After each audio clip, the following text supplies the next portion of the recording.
vez a cada uno de los grupos, o por primera vez en lo que respecta al de los grupos A5 a 9, ya que el lunes 2 de mayo va a ser feriado, por tanto los grupos del A1 al A4 no vamos a desarrollar la clase práctica, ¿no? Por favor, van a estar bastante atentos al desarrollo de sus prácticas, porque a partir de este momento cada uno va a tener un avance diferente. Hasta esta semana hemos ido en bloque, parejos, ¿no es cierto? Tanto de la 1 a la 9. Franz Villegas levantó la mano, ¿en qué lo puedo ayudar? ¿Tiene alguna consulta?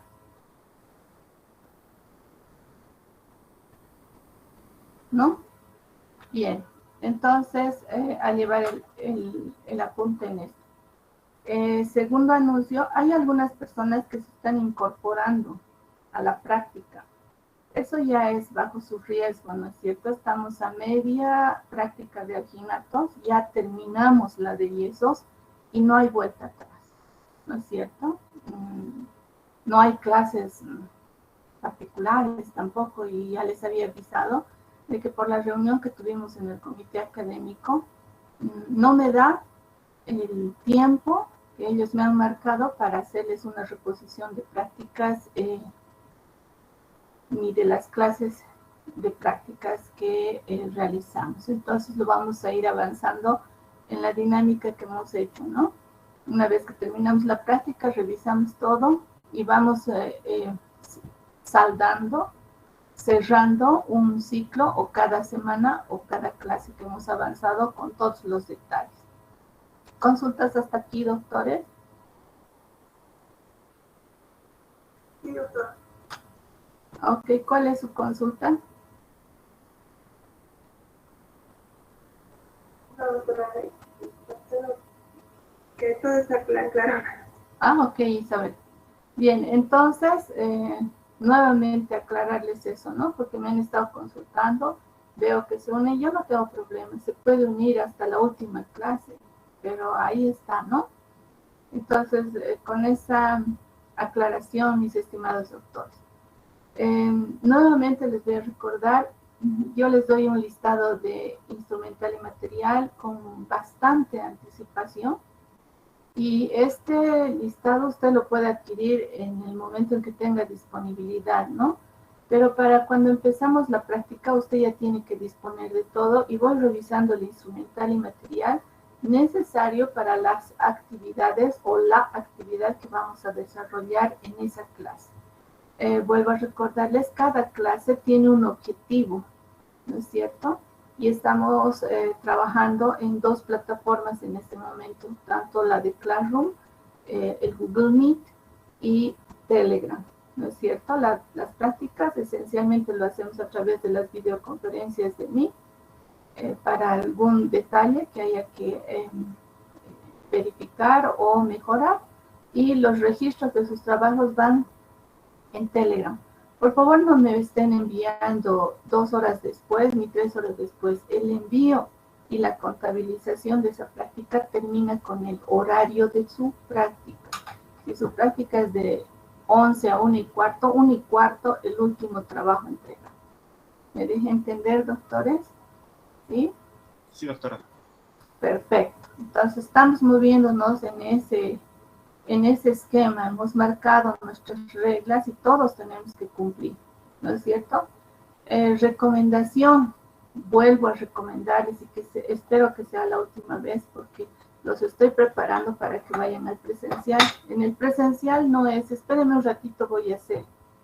Cuando yo doy inicio a la clase, todo el mundo tiene que estar con su mesa bien puesta, con todo lo que le he indicado. No es, no tengo yesos porque ya lo avanzamos. No, el yeso sigue entrando. El alginato sigue entrando, y todo lo que avancemos tiene que ir sumando, no restando. ¿Estamos? Si le enseñé a usar la bolsa de basura, pues no tengo que recomendarle para las siguientes, ¿no? Tiene que hacer exactamente lo mismo y ya tiene que estar ahí. Si necesitamos un envase de agua con agua temperada porque usted está en el trópico o está en un clima cálido o en un clima frío, ya tiene que estar preparado. ¿Entendido? Cuidado que usted saliendo corriendo, ¿no es cierto?, en busca de, y eso menos todavía en el presencial. Usted tiene que ir con todo, con su termo, con su bolsa de hielos, porque allí no hay nada más que una mesa. ¿Entendido? Bien, entonces estamos en eso. Todas las cosas las voy a ir anunciando poco a poco. Por el momento vamos a cumplir con lo que estamos realizando y lo planificado. Carla, Arispe.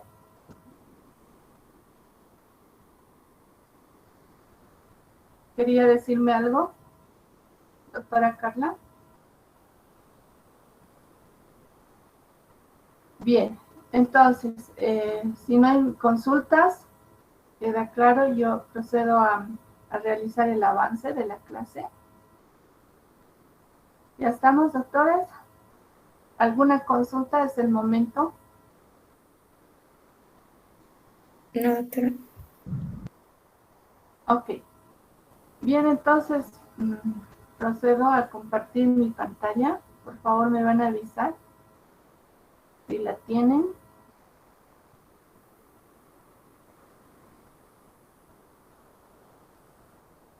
Sí, doctora. Sí, doctora. Ya, muy bien, en ambas salas, ¿no es cierto? Ok. Como es costumbre, mis estimados doctores, ¿no es cierto? Vamos a hacer un pequeño retroceso en la clase y luego ir para adelante. La anterior clase habíamos avanzado, ¿no es cierto? O habíamos visto la clasificación de los materiales e instrumentales en odontología. Esto es importante dentro de lo que es el tema de bioseguridad, que es lo poquito que nos falta, ¿no es cierto? Avanzar en el tema. Y recalco, nosotros los clasificamos en críticos, aquellos materiales o instrumentales quirúrgicos que los utilizamos y que atraviesan la piel o las mucosas y tienen contacto con sangre o saliva, son fluidos vitales, ¿no es cierto? Entonces, estos instrumentales en su mayoría son quirúrgicos, en su mayoría, no he dicho exclusivamente, ¿es cierto? Deben ser esterilizados, porque fíjense, nosotros vamos a estar en contacto con los fluidos bucales, ¿no es cierto? Y más todavía en boca, porque en boca nosotros tenemos, ¿no es cierto?, una flora microbiana muy abundante, ¿sí?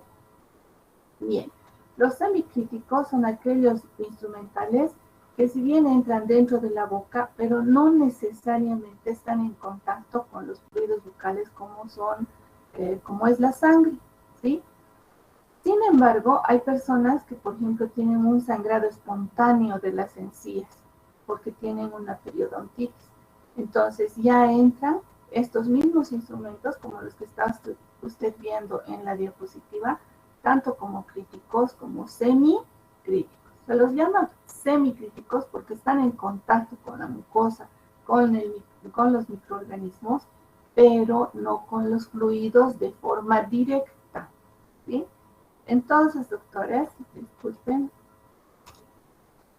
¿no es cierto? Nosotros tenemos en esta serie varios instrumentos de esto mismo, ¿no es cierto? Por ejemplo, las piezas de mano, tanto de alta como de baja velocidad, que ya entran como materiales semicríticos.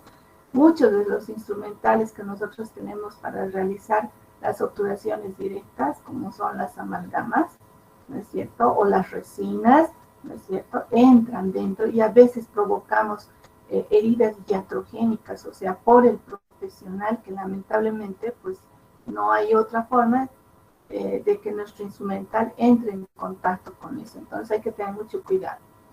Dentro de lo que son los no críticos, hemos visto todos los instrumentales que nosotros estamos manejando en la parte de laboratorio, ¿no es cierto?, como las cubetas de impresión, que si bien son temporalmente lo que usamos, ¿no es cierto?, pero va a depender mucho de la técnica que usted use para no provocar un sangrado de las mucosas, ¿no es cierto? Entonces, si eso depende del operador, se lo clasifica como un no crítico. En eso también está nuestra ropa, ¿no es cierto?, los muebles, el sillón, etcétera, etcétera, que temporalmente puede estar en contacto, pero no en un uso continuo, ¿sí? En todo caso, igual deben mínimamente tener una desinfección de medio o bajo nivel, ¿no es cierto? Cuanto más alto sea la desinfección, sería mucho mejor, ¿no es cierto? Usted va a estar más a salvo. El instrumental semicrítico tiene que ser esterilizado en lo posible o una desinfección de alto nivel, y el instrumental crítico necesariamente tiene que tener una esterilización. No puede quedarse en una desinfección de alto nivel, tiene que ser una esterilización. Ok. Por el mismo hecho de tener contacto con los fluidos bucales, ¿sí?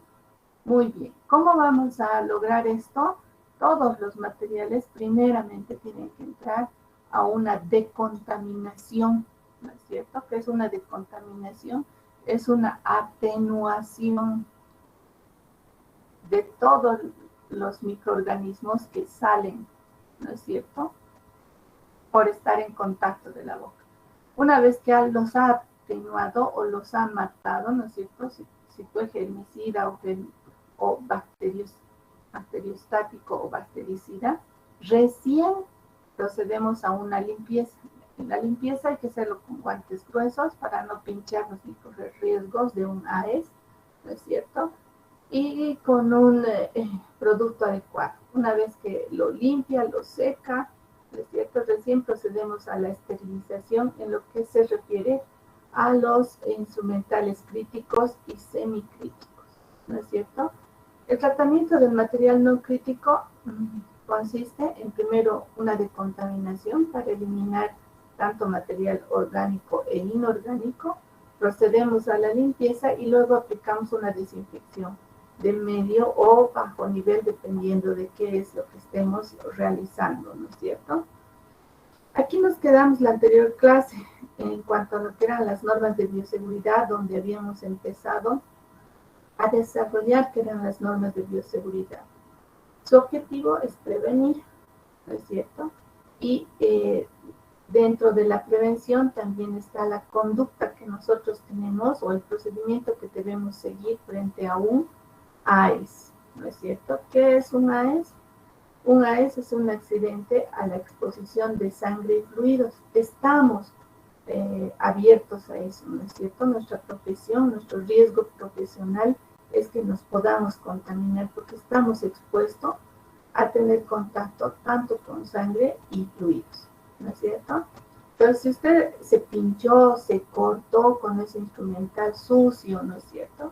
Lo que tiene que hacer es ver quién es la víctima, para eso usted tiene la historia clínica, qué procedimiento estaba realizando en ese momento, qué material tendría como causante de una infección y si se contaminó con sangre o algún otro fluido, ¿sí? Entonces, en base a esto, nosotros podemos contraer el VIH, la hepatitis B, C, la rubiola, los herpes y hasta una tuberculosis. Recuerde que la tuberculosis, particularmente en Cochabamba y Bolivia, son endémicos, ¿no? Entre otros. Actualmente, ¿de qué nos estamos cuidando? Del COVID-19, ¿no es cierto?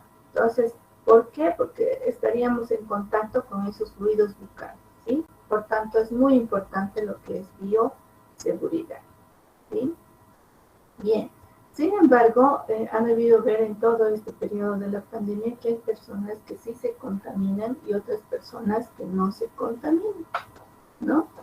Entonces, eso va a depender de qué, de la prevalencia de la infección, ¿no es cierto? En este momento tenemos una alta prevalencia.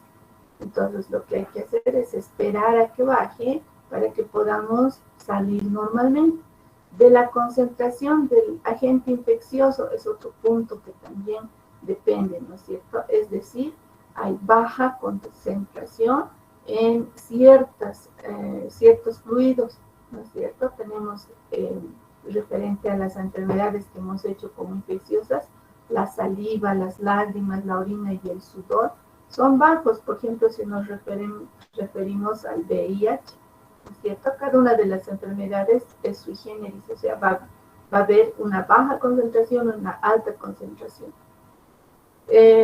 Si hablamos de riesgo, el semen, la sangre y las secreciones vaginales son altas en el VIH y son potencialmente de riesgo el líquido sinovial, el pericardio, el amniótico y el pleural, ¿no es cierto? Entonces, desde ese punto de vista, hay que ir analizando para cada una de las enfermedades, ¿sí?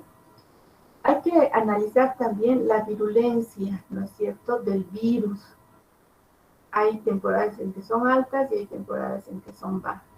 Sin embargo, en este AES, ¿no es cierto?, en el AES es importante ver el tipo de accidente que nosotros tenemos para ver la vulnerabilidad que tuviéramos ante un pinchazo. Por ejemplo, la profundidad del pinchazo te va a ser más vulnerable. Si la aguja fue muy gruesa, te va a ser más vulnerable.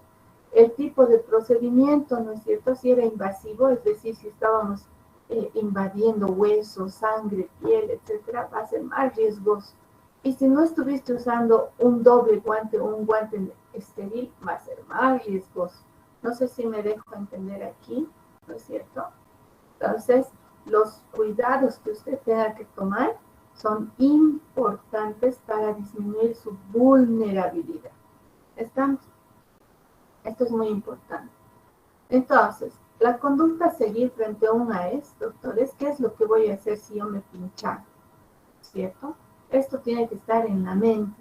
Y eso está marcado en lo que son las normas de bioseguridad, que es lo que habíamos dejado pendiente en la anterior clase. Sin embargo, lo he recapitulado 2 puntos más atrás.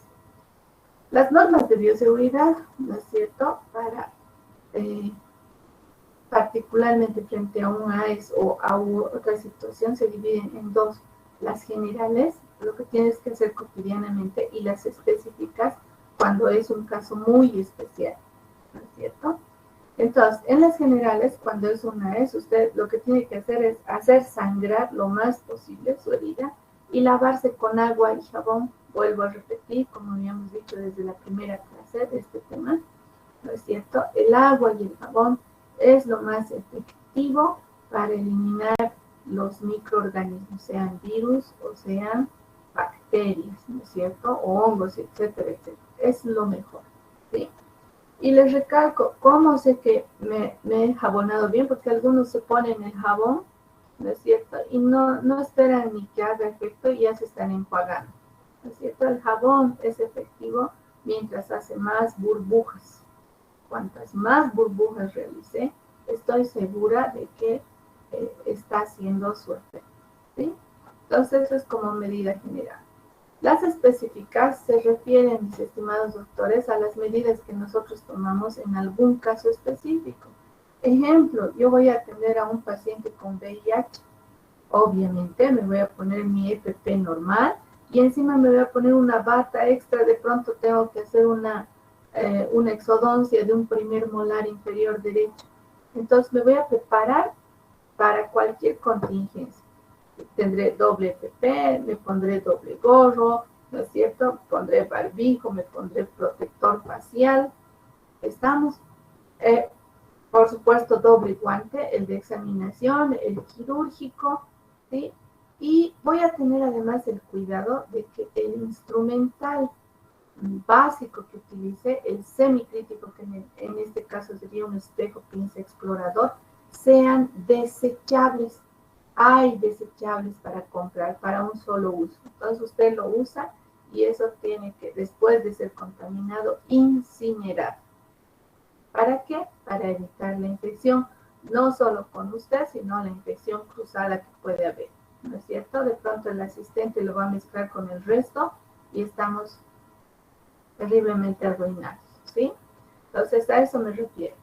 Dentro de las normas de bioseguridad específica, en el libro que usted tiene y que se les ha dado a principio de clase sobre bioseguridad, ¿no es cierto?, tienen aproximadamente 50 o más normas que usted tiene que aprenderlas como si fuese un canto, como si fuese un rezo, ¿no es cierto?, como si fuese una oración.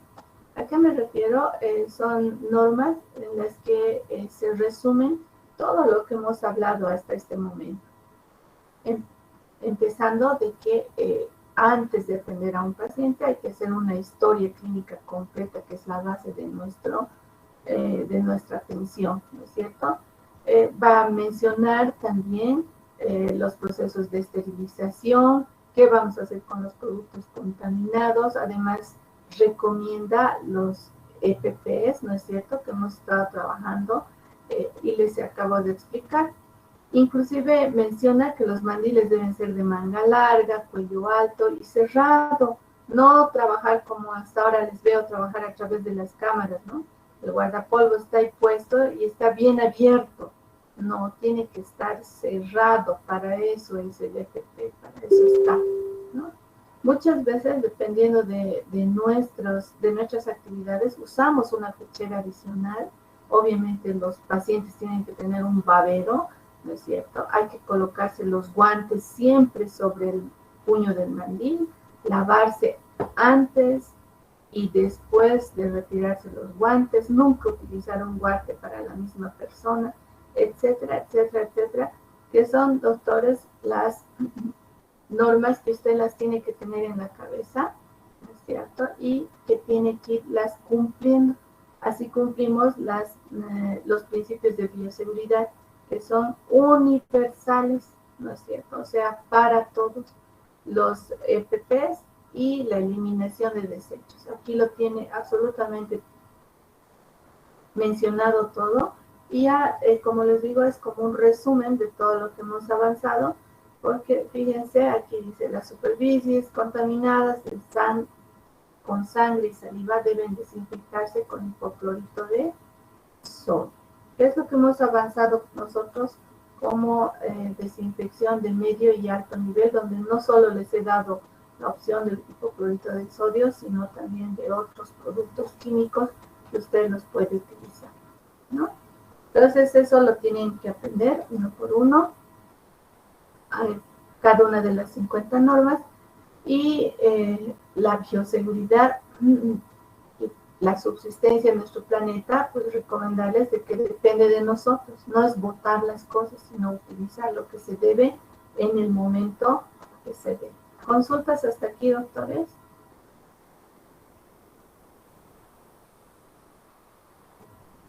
¿Alguna consulta? Bien, estos son los libritos que nosotros hemos mencionado al principio de la clase o del tema, con los cuales ustedes pueden consultar, realizar su cuestionario y realizar el repaso de la siguiente semana. ¿Alguna consulta, mis estimados doctores, sobre este tema?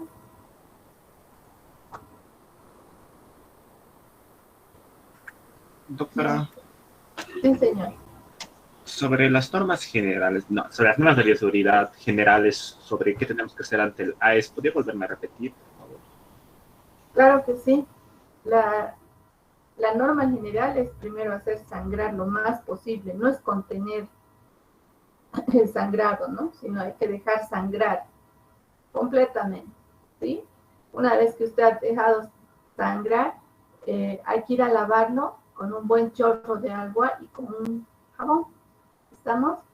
Ya les he dicho, nuevamente les recomiendo, no es solamente ponerle jabón y dejarlo chorrear, sino que hay que hacerle hacer espuma al jabón. El jabón tiene que tener espuma. Cuanta más espuma tenga, tiene usted certeza de que ha cumplido su objetivo y ha eliminado todos los microorganismos, ¿no? Mientras no tenga espuma, entonces no ha cumplido. Una vez que ha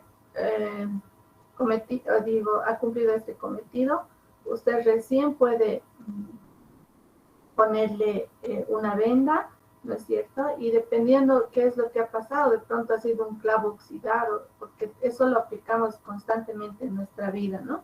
Si ha sido un clavo oxidado, usted tiene que presentarse en el centro de salud y hacerse colocar tétanos, ¿no es cierto? Si ha sido un perro que le mordió, mismo procedimiento, y hay que irse a colocar la vacuna antirrábica, ¿no es cierto? De esa misma manera.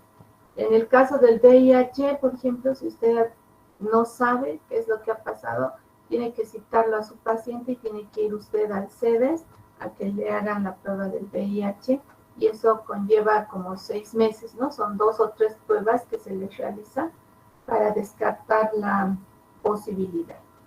No sé si quedó claro, mi estimado doctor. Sí, doctora, muchas gracias. Un gusto. ¿Preguntas? ¿Dudas?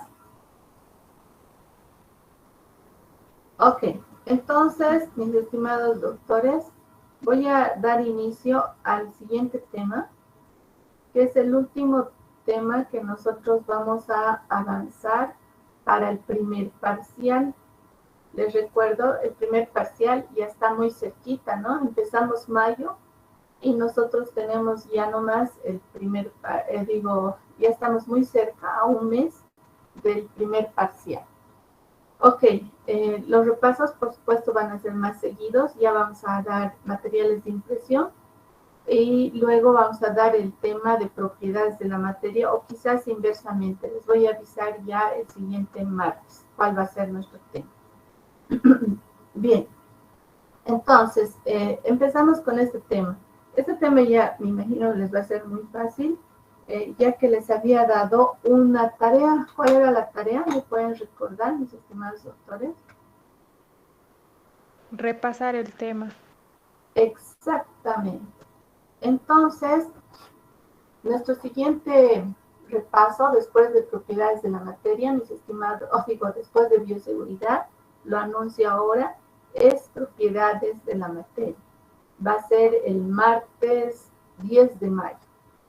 ¿Correcto? Esto lo están leyendo ya ustedes aproximadamente 2 meses. Y con esta explicación va a quedar completamente claro, porque son solamente aclarar dudas. Nuestro último repaso va a ser materiales de impresión, muy cerca a lo que va a ser el examen del primer parcial.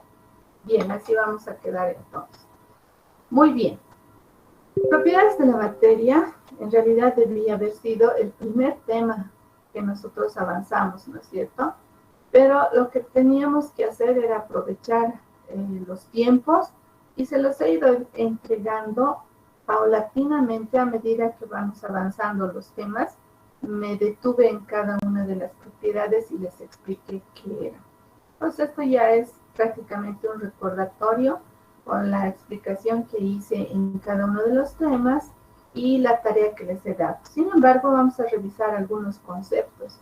Y el primer concepto que tenemos que revisar es qué es odontología, porque todos ustedes están aquí para ser odontólogos, ¿no es cierto? Y la odontología es la ciencia que se ocupa pues, de estudiar las enfermedades de la cavidad bucal, no es solo del diente, sino de todo lo que respecta a la cavidad bucal, los dientes y los anexos craneofaciales. Entonces, mis estimados doctores, usted ya tiene que pensar que no es solo médico de dientes, ¿no? Sino es médico de la cavidad oral, de sus anexos y de los dientes. ¿Alguien me puede decir cuáles serían sus anexos?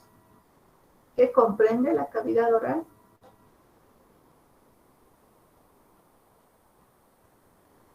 Hola, hola. Doctora, estaría lo que es la lengua. Los músculos. Las glándulas. Muy bien, las glándulas. Excelente apreciación, mi estimada doctora. Las glándulas, ¿no es cierto? No nos quedamos a los dientes. Las articulaciones. ¿Hay articulaciones en la cavidad bucal? Sí. Exactamente. Esa es nuestra gran articulación. Y aunque usted no lo crea, un mal tallado de un diente, una mala restauración de un diente, nos puede hacer un daño gigante en la ATM, ¿no? Entonces, fíjense, todo esto va a estar influenciado, mis estimados doctores, ¿no es cierto?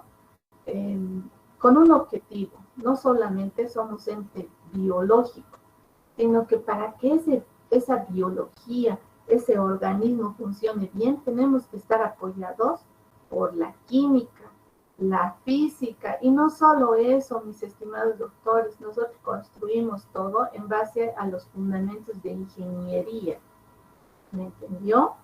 Particularmente en materiales estudiamos estos puntos, la química de los materiales, la física de los materiales, ¿no es cierto? Las estructuras las estructuras de ingeniería que vamos a construir.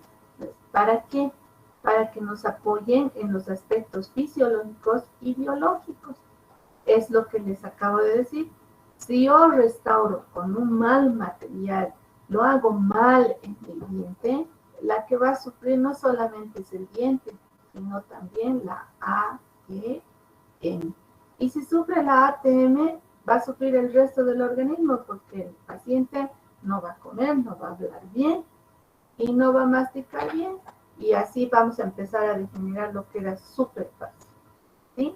Entonces, nos apoyamos, en resumen, en otros temas. No solamente somos biología, nos apoyamos en ciencias como la química, la física y la ingeniería, de la cual compartimos nosotros, ¿no es cierto?, la estructura, ¿no es cierto?, de los materiales y la resistencia de los materiales. ¿Sí? Ese es el objetivo. Ahora bien, a través de los años ya se ha estudiado. Lo que nosotros tenemos que hacer ahora es extrapolar, ¿no es cierto?, de que todos los aparatos que construimos, ¿no es cierto?, no son seguros, ¿sí? La seguridad va a depender de cómo usted lo maneje, ¿no es cierto? La seguridad va a depender, como Paracelso decía, ¿no es cierto?, de la cantidad de que usted ponga, porque toda sustancia es veneno, ¿cierto? La dosificación, la cantidad que entra en esa mezcolanza que nosotros hacemos, o en la mezcla que nosotros hacemos, va a determinar la diferencia si es un veneno o es un remedio. Voy a ir de un ejemplo muy cotidiano. Hoy tengo una cena y decidimos ir a comer pizza. Y en vez de comer una pizza personal, nos pedimos una recontra familiar para cada uno de nosotros. Les aseguro que esa noche nadie duerme. Al día siguiente estamos con nuestros estómagos pero tremendamente grandes. ¿Qué ha pasado? Nos envenenamos con la comida. ¿Entendido? Entonces tiene que ser lo justo en el momento correcto. ¿Estamos? Lo mismo sucede en los materiales. De pronto usted está haciendo una amalgama y le pone mucho mercurio, lo está intoxicando a su paciente, ¿no es cierto? De seguro que va a venir en 3 meses con una anemia perniciosa y una indicación del médico que diga, retire las amalgamas y cambie por resinas. ¿Entendido? Lo mismo sucede en los alginatos y en las silicones. Si usted no sabe dosificar bien, le puede causar una reacción alérgica a su paciente. Si usted no sabe realizar una consistencia adecuada, nunca va a sacar una buena impresión, ¿no es cierto? ¿Estamos? Y en tanto que le coloca, le puede lacerar las encías y las mucosas al paciente. Ya les dije, el alginato es deletérea. Entonces, doctores, nosotros con esta introducción debemos saber, ¿no es cierto?, que es muy importante que estos materiales dentales que colocamos en la boca, tanto en forma permanente o en forma semipermanente, ¿no es cierto?, está determinado el éxito en la forma en la que nosotros preparamos y la técnica que usamos en la manipulación. Si retrocedemos en las prácticas que estamos haciendo, fíjese usted que les he ido dando yo la receta. Obviamente, algunas personas me siguen maravillosamente y otros son muy rebeldes, ¿no es cierto? Me dicen no, y me dan la contra. El resultado lo tienen aquí y está comprobado. Depende de cómo tú prepares, depende cómo tú lo manipules, ¿no es cierto?, para que estos materiales que sean colocados en forma permanente o semipermanente en la boca no resulten un veneno, sino un beneficio para nuestro paciente, ¿sí? Ok, si bien al principio es un poco engorroso, los estamos manejando de a poquito. Al principio ya eso era complicado, ahora ya es fácil, ¿no es cierto? Ahora ya lo identifican mejor, aunque no me quieren obedecer en algunas cosas. Ok, entonces, cada uno de los materiales se maneja diferente, se lo utiliza diferente, por lo tanto, obviamente, tiene propiedades diferentes. Y esas propiedades diferentes hacen que se relacione pues con su estructura. Y esa estructura a nosotros nos va a servir ¿para qué? Para saber si lo utilizamos como obturación, como material de impresión o como material para modelo y troquel, ¿sí? Entonces tenemos que aprender a estudiar el material, no solamente aprender a usar. Y esas son sus propiedades, ¿no es cierto?, de los materiales dentales, doctores. Nosotros los vamos a estudiar desde 4 puntos de vista. Las mecánicas, de que hace referencia a su resistencia y tenacidad. Las físicas, que hace referencia a la conductividad y expansión térmica, que son vitales en odontología. Las propiedades químicas, ¿no es cierto?, que es el comportamiento que tiene este material dentro de un medio acuoso, ¿no es cierto?, donde puede que existan materiales que se corroan, que tengan solubilidad, absorción, etcétera, ¿no? Las propiedades biológicas, que es muy importante porque nosotros manejamos un ente biológico, ¿no es cierto? O sea, nosotros somos seres vivos, no somos meses, inclusive las meses, las cilias también sienten, ¿no es cierto, doctores? Entonces, también tenemos que aprender eso, ¿no? Ok.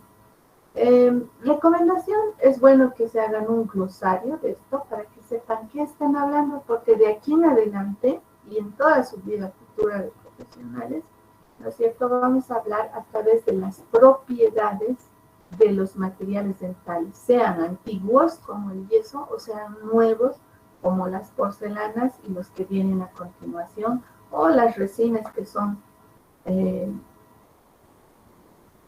compresivas, ¿no es cierto?, o que se parecen a las amalgamas. Ok. ¿Qué es un glosario? Es como un diccionario. Usted pone el nombre y le pone un concepto. Si quiere lo hace a través de dibujitos, pero nada más es un concepto. Ok. Bien. Me interesa que ustedes repasen lo que son las estructuras de los materiales, ¿no es cierto? Y aquí quiero hacer una consideración. La parte más pequeña de un material o de un sólido que vemos, ¿no es cierto?, que la materia que estamos palpando, cualquiera que ya sea sólido, líquido, gas, la estructura básica de esto es el átomo. El átomo, cuando se une, ¿no es cierto?, de acuerdo a su naturaleza, a la forma en la que se ordenan, ¿no es cierto?, se van a convertir en estructuras, en sustancias, pero sus propiedades de esta estructura o sustancia nos va a determinar si es un material apto o no es un material apto, ¿no es cierto? Hay materiales que flotan sobre el agua y otros que no. Hay materiales que se pueden elevar, como en los aviones, en el fuselaje de los aviones, y otros que no, ¿no es cierto? No creo que hayan visto un avión hecho de madera, ¿no es cierto? Entonces, tenemos que estudiar a la materia para ver cómo la vamos a utilizar. ¿Y qué tenemos que estudiar? Sus propiedades. Es muy importante. Muy bien. Entonces, doctores, estas propiedades las tenemos que analizar en su comportamiento durante el uso, en el desempeño en los diferentes medios, ¿no es cierto? Es muy importante para nosotros esto y seguimos insistiendo. Nosotros tenemos que saber qué átomos son, qué moléculas forman y particularmente en odontología, estas moléculas tienen que formar cristales de partículas amorfas. ¿Qué quiere decir? Que este material adopte la forma que nosotros le dejamos o necesitamos. ¿Alguien me puede decir de los materiales que hemos usado cuáles tienen esta condición?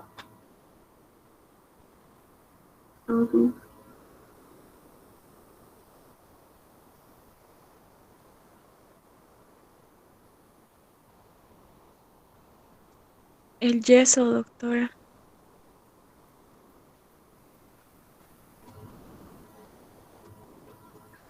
¿Qué dicen, doctores? ¿El yeso será amorfo?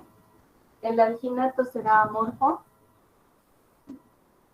Sí, ambos son amorfos, porque a pesar de que buscamos una consistencia adecuada, adoptan la forma que le estamos dando, ¿no es cierto? Y se mantienen ahí. A eso me refiero. Entonces, ese es un material adecuado para la odontología, ¿sí?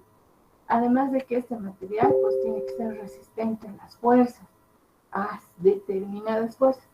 Si no conlleva esa resistencia del material, no nos sirve, ¿sí? Y vamos a ver que le vamos a exigir a ese material a veces más y a veces menos, dependiendo de lo que nosotros necesitemos. Vamos a hacer un repaso chiquitito de los últimos conceptos con los que salimos de colegio, que son necesarios para que ustedes me entiendan cuando hablamos de propiedades. Referente a la estructura atómica, todos sabemos que los átomos tienen un núcleo y tienen una capa de electrones, y dentro del núcleo están los neutrones y los protones. Los electrones no es uno solo, ¿no es cierto? Están en capas, ¿no es cierto?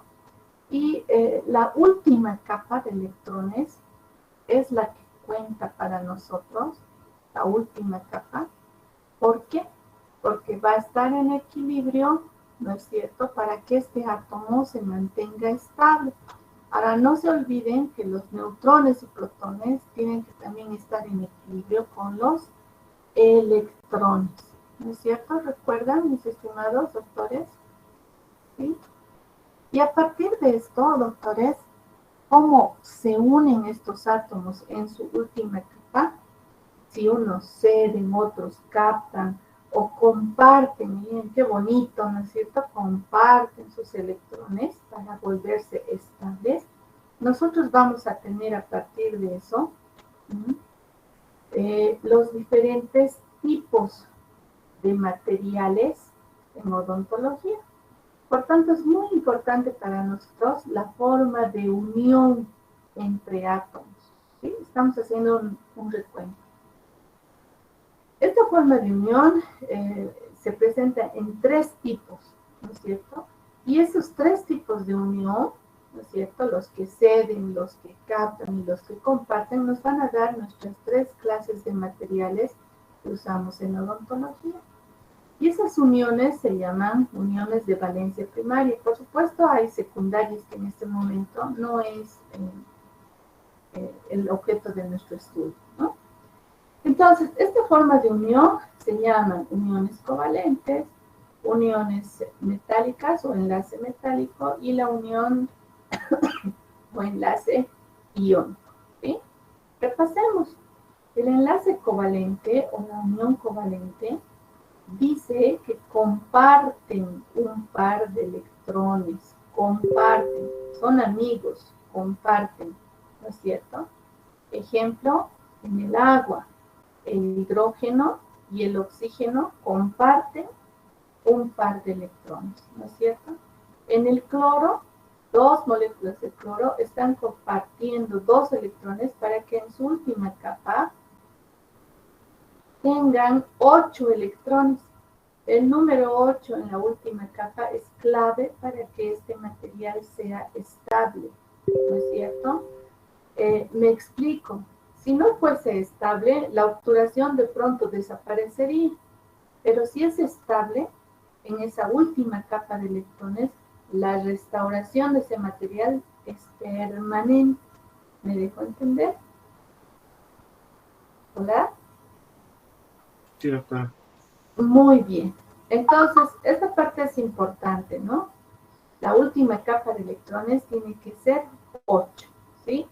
Y esta unión primaria covalente se da en los polímeros. Dentro de los materiales de impresión, ¿cuáles son polímeros, doctores?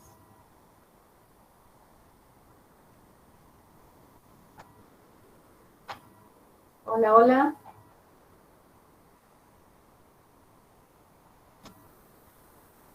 Ok, tarea para... Yeso, doctora. ¿Cómo dice? No, doctora.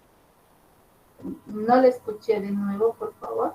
El yeso. Los yesos son No. Polímeros quieren decir plásticos. Ah, El ya. algino. El Ay. alginato. No. Nada, siguen fríos. Los proporcionadores. ¿Quiénes sufren Satureta, doctora. polimerización? ¿Facultiva? La Godiva. Caray. ¿Quiénes sufren polimerización? La silicona. Aleluya. Eso es, doctor. La silicona. La silicona tiene una unión covalente. Las resinas compuestas tienen una unión covalente. Los materiales de prevención a base de resina bis-GMA tienen una unión covalente. Entonces, por favor, doctores, los conceptos los tienen que tener en la cabeza. Si tú no sabes esto, no vas a poder manejar en tu consultorio los materiales. No es que entres, no es una construcción, es mucho más que un edificio, lo que hacemos en odontología. ¿Ya? Ok. El enlace metálico, ¿no es cierto?, tiene la característica de que todos los electrones, perdón, todos los átomos, en su última capa, los pierden. Y esos electrones perdidos nadie los acepta, sino que se forma una nube de electrones. Y esta nube de electrones hace que se mantengan unidos, fuertes, a través de esa nube de electrones. Entonces aquí hay una pérdida de electrones con una formación de nubes, ¿no es cierto? Una nube de electrones que los hace fuertes. Esta es la unión que presentan los materiales metálicos. En odontología, ¿qué metal usamos para restaurar? Y en 3, Cromo. exacto. Cromo. Ese es el tipo de unión que tienen las amalgamas. 7 es un enlace metálico, ¿sí? Ok. Hay uniones, doctores, en las que un átomo cede y el otro capta. Qué bonitos, ¿tú ves? Súper amiguitos son. Uno le cede y el otro necesita y lo capta, ¿sí? Esta es la unión de valencia de los materiales cerámicos. Ejemplo, la porcelana. ¿Estamos? ¿Sí? Entonces, hasta aquí hemos completado los 3 tipos de materiales con los 3 diferentes tipos de unión. ¿Estamos? Ok. Sin embargo, alguien me mencionó los yesos, ¿no es cierto? Los yesos es una simple reacción química que va a estar en relación con los estados de la materia. Y voy a volver a recordarse lo que han visto en el colegio. En el colegio los 3 estados básicos de la materia son el líquido, el sólido y el gaseoso. ¿No es cierto? El sólido tiene forma y volumen definido y sus moléculas no se mueven para nada, están súper ordenaditas, por eso es su forma, ¿no es cierto? En el líquido, en cambio, tiene forma, tiene volumen, por eso nos venden el agua por volumen, por metros cúbicos, ¿no es cierto? La forma es la del recipiente que lo contiene, porque no hemos visto un litro de agua en forma de roca, ¿no es cierto? Necesita un recipiente. Sin embargo, ¿por qué se deforma? Porque sus moléculas se mueven, ¿no es cierto? Las uniones entre átomos no son tan fuertes, son ligeramente débiles y eso hace que la superficie del agua esté siempre en constante movimiento. El gas, en cambio, no tiene una forma propia, igual que el líquido. Sus moléculas tienen tanta movilidad que 1 centímetro cúbico puede caber en una habitación como puede caber, ¿no es cierto?, en una pila de reloj o en un espacio que sea del tamaño de una pila de reloj. ¿Estamos? ¿Tiene volumen? Sí, por eso nos venden por metros cúbicos también el gas, ¿no es cierto? Pero no tiene una forma definida. Y el movimiento de sus moléculas es tanto que puede ocupar el tamaño o el espacio del recipiente que tú lo dispongas, ¿sí? Bien, entre estos estados de la materia también vamos a mencionar los sólidos cristalinos y los sólidos amorfos.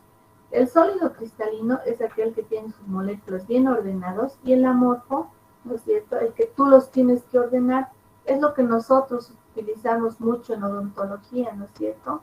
con los yesos, los alginatos, son sólidos, amorfos, llegan a ser sólidos, amorfos, porque los has ordenado de acuerdo a lo que tú quieres para que mantengan una forma, ¿sí? Un estado que nosotros usamos mucho en odontología es el estado coloidal. Lo estamos usando mucho en alginato, ¿no es cierto? El estado coloidal no es ni solución, ni tampoco es bueno, no es ni solución, ni tampoco es un sólido. Es un estado coloidal, una fase dispersa dentro de una dispersante. Sus partículas no pueden precipitar, pero tampoco las puedes ver microscópicamente. ¿Estamos? Entonces es un intermedio. Y esto lo utilizamos muchísimo. ¿Qué también nos interesa en odontología? Para repasar los cambios de estado. Un material puede ser sólido y puede ser líquido, o puede convertirse en gaseoso, como el ejemplo clásico del agua que nosotros hemos visto en el colegio, ¿no es cierto? Sin embargo, hay cambios de estado, de sólido a líquido, de sólido a gas, de sólido a vapor, de líquido a gas, de vapor a líquido e inversamente, que no es objeto de estudio, solamente lo estoy recordando para que ustedes puedan ver.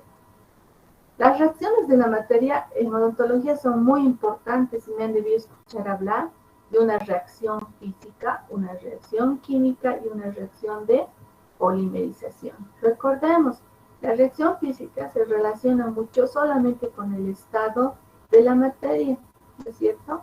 Puede ser sólido, puede ser líquido, puede ser gas y viceversa. Pero no ha cambiado su estructura química, solamente el estado de la materia. A diferencia de la reacción química en la que los componentes predecesores, ¿no es cierto?, son muy diferentes al resultado. ¿Estamos? ¿Sí?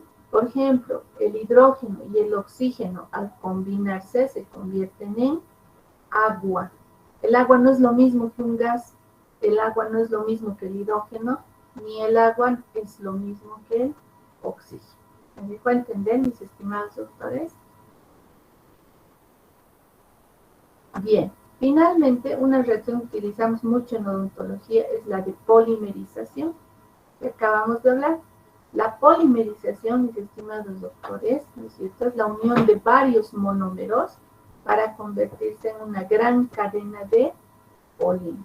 Hasta ahí lo habíamos definido en materiales de impresión. A esta reacción, obviamente, en materiales de impresión se han sumado los catalizadores y los agentes de cadena cruzada. Ok, que para el objeto en este momento no es preponderante.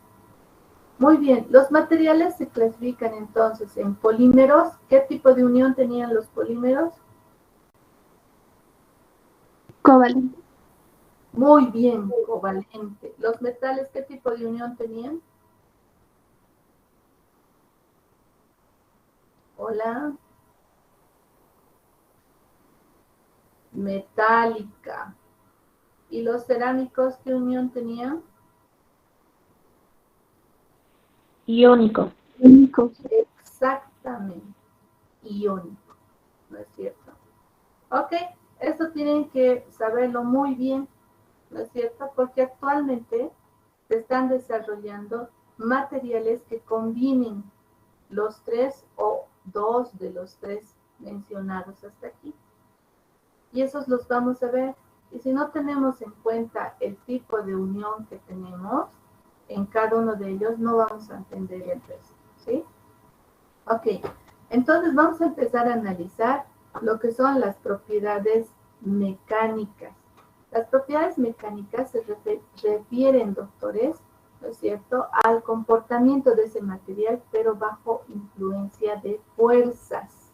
¿Y qué es una fuerza, no es cierto? Generalmente en física ya lo habíamos definido, que toda carga externa se denomina una fuerza aplicada, ¿no es cierto? Y esta fuerza aplicada, ¿no es cierto?, es una magnitud vectorial que puede tener la capacidad de mover o deformar un cuerpo. Y en odontología nosotros tenemos 3 tipos de fuerza y 3 tipos de tensión. Recuerden que la fuerza es externa, ¿no es cierto? Aquí está simbolizado, la fuerza es externa al cuerpo.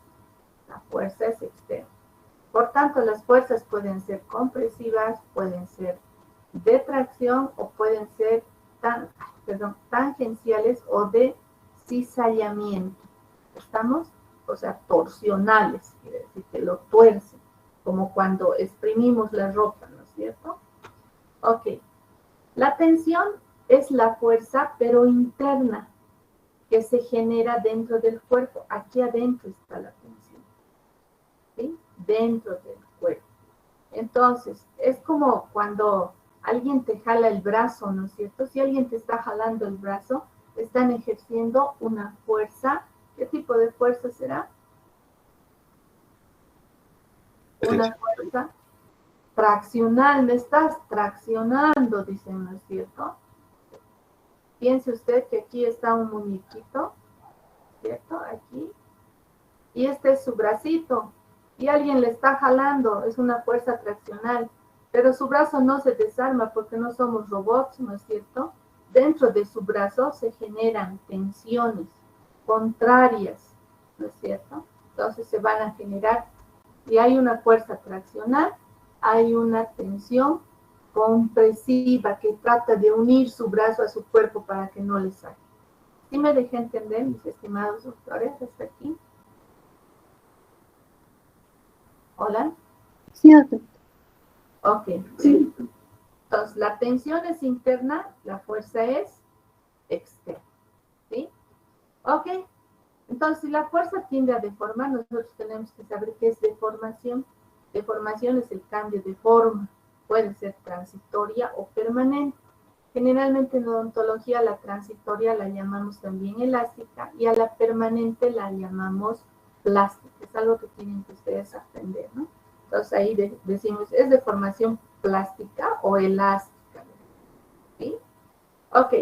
La distorsión generalmente es el cambio de longitud o deformación por unidad de longitud, ¿no es cierto? Aquí, a diferencia de la deformación, le estamos aumentando un extra, ¿no es cierto? Por unidad de longitud. Aquí solamente hemos visto que se deforma o no, transitorio o permanente.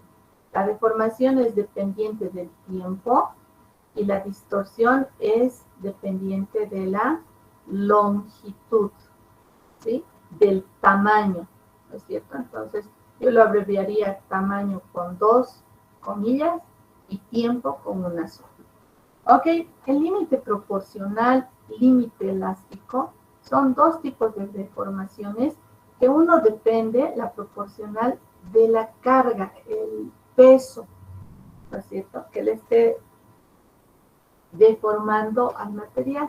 O sea, cuanto más pesado, más deformación. A eso le llamamos límite proporcional. En cambio, el límite elástico es la mayor deformación que puede soportar este cuerpo antes de que se rompa, ¿no es cierto?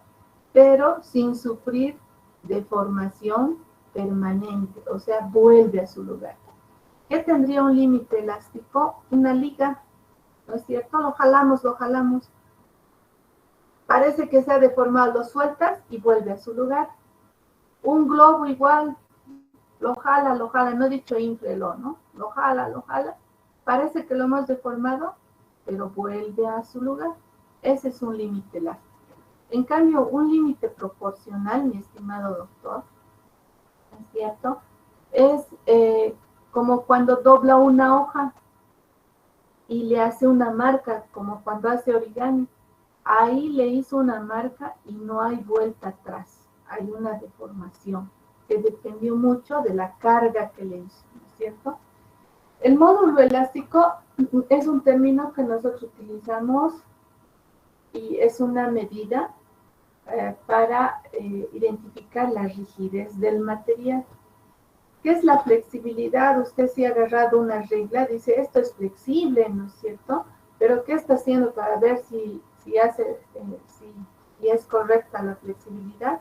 A esa reglita que usted tiene, ¿no es cierto? A esta reglita le va a poner una fuerza en este extremo porque su manito está agarrando aquí. Aquí está su manito, ¿no es cierto? y la va a empujar, entonces la regla se va a deformar hacia abajo, pero cuando suelte su dedo o esta fuerza que está ejerciendo, otra vez vuelve a su lugar. A eso se llama flexibilidad. Esto utilizamos mucho en ortodoncia, particularmente en los alambres, por eso se corrigen los dientes, ¿no? La resiliencia es una capacidad muy propia del organismo, de nuestro cuerpo, particularmente de la piel, y es una capacidad en la que capta esa energía que está viniendo, se deforma transitoriamente y la absorbe completamente, pero no tiene una deformación permanente. Me explico en un ejemplo, ¿no es cierto? O un señor está por la calle y alguien le golpea, le da un puñetazo en su cara, ¿no es cierto? No nos quedamos con ese hueco, ¿no es cierto?, en la cara. Ese rato caeremos al suelo, nos dolerá, se hinchará, se volverá negro, morado, pero después de un tiempo vuelve. Ese es un efecto de resiliencia. Tóquese la mano, apriétese, no se ha quedado hueco, ha absorbido la energía. Entonces es propia de nuestra piel. ¿Ya? La tenacidad es la máxima fuerza que puede requerir un cuerpo antes de romperse o de fracturarse. Y esto se relaciona mucho con lo que en valores decimos, no tienes que ser más tenaz, o sea, si quieres tu objetivo, échale ganas, ¿no es cierto? Entonces hay cuerpos, por ejemplo, que suceden con esto. En el ejemplo de la regla, si nosotros vamos nuevamente al ejemplo de la regla, tantas veces hacer lo mismo, ¿no es cierto? La rompemos. Entonces no había sido tan tenaz, dicen, ¿no es cierto?, la regla de plástico. Sin embargo, la regla metálica tendrá mayor tenacidad. ¿Estamos? La resistencia es un término que se refiere a la energía necesaria para fracturar un material. La resistencia final, ¿no es cierto?, es la medida que nosotros utilizamos antes de que este cuerpo se rompa, ¿sí? La elongación es muy usual el término en odontología y es una elongación, la elongación es un aumento en su longitud de forma permanente y o elástica dependiendo del material, pero se alarga. Es como cuando usted se ve en el espejo, ¿no? O mira a través del espejo una pelotita que en su mano está redonda, en el espejo lo va a ver ovalado. Ahí ha habido una elongación de la imagen, ¿no es cierto? Pero si la retira, va a ser una elongación elástica. Y de pronto puede ser también plástica o permanente, ¿sí? Fragilidad, cuando hablamos de fragilidad, es la menor o mínima fuerza con la cual ese material se rompe. Por eso decimos, qué frágil es o qué fragilita, ¿no es cierto? Pregunto, entre una copa de cristal y una de plástica, ¿cuál es más frágil y cuál es más tenaz? La de cristal es más frágil y la de plástico es más tenaz. Exactamente, muy bien, veo que me han comprendido perfectamente. La dureza, doctores, se mide en función a la superficie y dice que es la capacidad de resistir de un material al corte o a la indentación.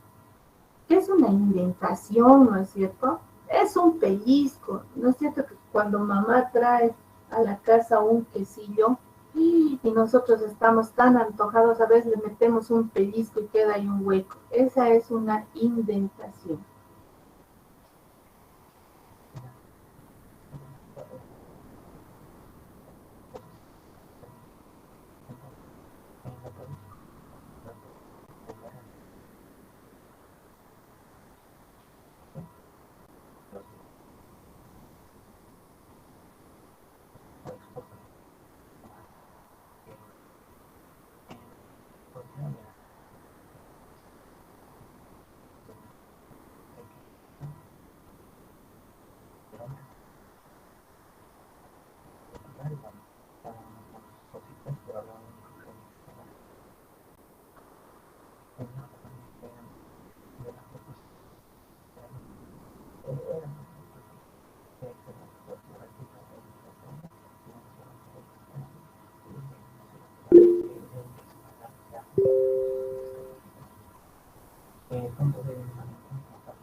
Doctorita, no se logra escuchar. Bien. Sí, disculpen, se me movió el micrófono. Bien, entonces, doctores, ¿me dan un ejemplo de cuál de los materiales que hemos llevado hasta ahora entre el alginato y el yeso es más duro? ¿Cuál tiene más dureza al momento de terminar? Yeso. El yeso, doctora. El Y eso, yeso. doctora. Eso, Y cuando ha gelificado, el alginato se da duro, tendrá dureza. Sí, doctora. sí, Sí, doctora. ¿Serio? No, No, no es cierto. Por eso, al terminar su proceso de reacción física o química, estos materiales, el yeso es más, tiene mayor dureza, tanto superficial como dureza en integridad o en interior, ¿no? Hay algunos conceptos que en odontología tenemos que marcar muy bien. Lo que es maleabilidad, lo que es ductilidad, ¿no es cierto? Que son propios de los metales. Por eso puse aquí unos resortes, ¿no es cierto? La maleabilidad es la capacidad de este metal de deformarse en láminas. Usted lo puede aplastar con fuerzas compresivas y se va a deformar en láminas. Y la ductilidad es la capacidad igual de deformarse de este metal, pero en hilos, ¿no es cierto? Ya no a través de fuerzas compresivas, sino a través de fuerzas traccionales. ¿Sí? Esa es la diferencia. Esta es a través de fuerza traccional y esta es a través de fuerza compresiva. ¿Sí me dejo entender? Esta es machucando, aplastando y esta es jalando, para que usted me entienda. Ok, la densidad es la relación entre masa y volumen. Eso lo vamos a utilizar constantemente. Este es más denso, menos denso, pero es un concepto que hemos aprendido en física, ¿verdad? La rheología es el estudio de los metales, ¿no es cierto? Y lo vamos a desarrollar más en el tema de amalgamas, cuando estemos llevando ahí directamente. Tixotropía, hasta ahora me han debido escuchar hablar. ¿Qué es la tixotropía, no es cierto? Es la capacidad de ciertos materiales de que si bien se mantienen sólidos, por efecto de vibración, agitación en su superficie a través de una fuerza, se vuelven más fluidos. Ejemplos, doctores, menciónenme 2 ejemplos. ¿Y alginatos, doctor? Exactamente, yesos y alginatos. Es lo que les he enseñado. Les he dicho, eso tiene tixotropía. ¿Qué quiere decir? Que solamente se va a volver más fluido si lo impulsas, si le das golpecitos, le estás aplicando fuerzas, ¿no es cierto? Compresivas, chiquititas, y hace que camine el material. Entonces tenemos que hablar de tixotropía. Hablamos de escurrimiento o un sinónimo de fluencia o fluidez en odontología, cuando este material sufre una deformación plástica por fuerzas estáticas, o sea, por su propio peso. ¿Estamos? Ejemplo, el agua tiene fluidez y escurrimiento, ¿no es cierto? Donde usted lo coloque va a empezar a caminar, peor si no está nivelado por su propio peso. Pero el yeso y el alginato no tienen escurrimiento, sino usted aplica una fuerza vibratoria. Entonces tiene escurrimiento, tiene tixotropía, a diferencia del agua. ¿Sí? 2 definiciones importantes, doctores, en odontología: la adhesión y la cohesión. ¿Qué es la adhesión y qué es la cohesión? La adhesión es la atracción entre moléculas diferentes en su interfase, ¿no es cierto? En odontología, adhesión solamente existe en los ionómeros de vidrio. Estos ionómeros de vidrio hacen una reacción química con los tejidos del diente. Y cohesión, doctores, y el resto de los materiales no tienen adhesión química específica. Le llamamos adhesión mecánica porque es una traba mecánica. Es como cuando usted enlaza los dedos de la mano, ¿no es cierto? Están juntos porque tienen una traba mecánica. A eso le llamamos adhesión mecánica. Pero adhesión química específica se refiere a este concepto. Y como les dije, solamente se da en los ionómeros de vidrio. Sin embargo, cohesión es lo que hemos estado manejando hasta ahora, ¿no es cierto? La cohesión es una fuerza de atracción ejercida entre moléculas similares. Ejemplo, el yeso. ¿Cómo se daría una cohesión entre yesos? A ver, imagínese usted.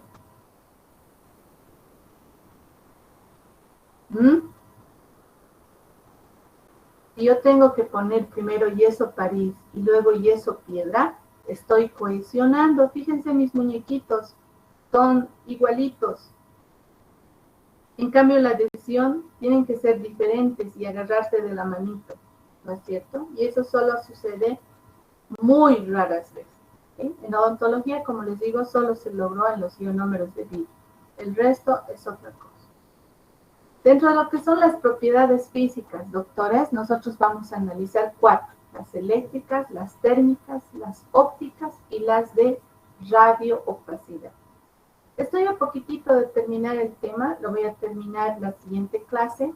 Sin embargo, no sé si tienen algunas consultas, doctores, sobre el tema hasta aquí. Como han visto, ha sido un repaso, ya ustedes perfectamente se ubican en este tema, lo hemos ido estudiando a lo largo del tiempo. ¿Preguntas, doctores?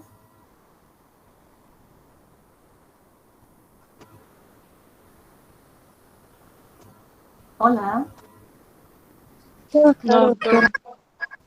Muy bien. Lo único que me faltaría es rememorar lo que son las propiedades físicas, las químicas que son 4 y las biológicas que son 3 de importancia en odontología. Bien, si no tienen consultas, doctores, les agradezco su asistencia a la clase. No se olviden el anuncio o los anuncios que realicé, por favor, para que lo tengan muy en cuenta. Muchas gracias por su asistencia, doctor. Hasta luego, doctora. Hasta luego, doctora. Hasta luego. Hasta el siguiente martes. Hasta luego. Hasta luego, Andreita. Hasta luego, Daniel. Hasta luego, Fabiolita. Hasta luego, Beatriz.